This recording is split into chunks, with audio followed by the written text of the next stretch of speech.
So now we're gonna be going over the third person and movement tips. So the first thing I'm gonna talk about is how to peak because you should know some like tips. And for peaking, so I would recommend if it's very long distance, you can stand up and peak, and then for the next shot, you can also then crouch and peak. Because most people they try to predict where your last spot is to headshot you. So that little like change can give you around it's like maybe like 1 second or maybe less of an adjustment time. Another tip is when you're playing, you can always like when you're trying to dodge bullets, you can turn around and look at the ground to help you like take less shots because how the PUBG character model works is you look down and look away, it kind of hides like it gives you like a smaller hitbox compared to if you just look straight at them. And yeah, and some things to also know is you can when you're vaulting, you can shoot the ground to hide the sound of you hitting, the sound of you landing on the ground. And there's also you can also jump crouch. It's like a soft jump in the crouch in the window. Instead of vaulting. Then this allows you to peek from either side of the window to catch people off guard. Some movement tips. So usually people when they're running and shooting you, they tend to lead a little bit to either the direction you're running to. If I was shooting at someone running to the right, I would lead a bit to the right. So for movement, you usually want to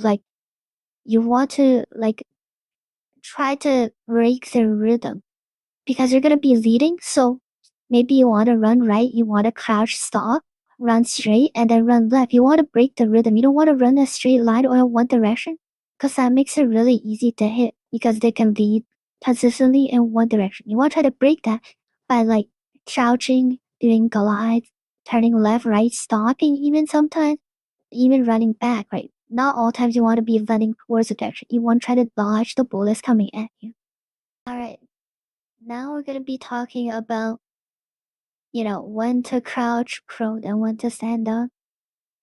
So I used to have a phase where I like to watch the pro play of PUBG PC, and I noticed that a lot of the pro players and a lot of the streamers they like to do something where they stand up and crouch rapidly.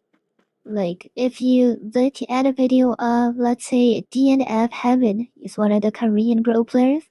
If you watch him or even Tickle Interactive, they do the repeated when they're fighting. They do the repeated stand up, crouch, where they just spam it. Why is that? It's really good because when you're ADSing and shooting, if you're crouched, the recoil is easier to control compared to standing up, and when you're prone, it's the easiest to control. And it's also when you're spamming crouch, it's harder to pre-aim your head, or it's harder for DMRs to hit your head because you're not in one position. It's harder to lead and predict. And something to also cover is a nice movement tag. Maybe you do or not know that a lot of pros and streamers use and old players is how to glide step. It's really simple. It's a rhythm where you press W, you crouch, you release W, and you press it again. And this makes it so it's the illusion that you're gliding when you're crouching. And you could use this to cross in gunfights because one, it lets you, if you need to like have a quick reaction, it lets you be already crouched to spray better when you're ADSing. And it's harder to hit because now it's not a player just running. Standing up straight, you're crouching and standing up and you're gliding. It looks really cool. And it's also like harder to hit.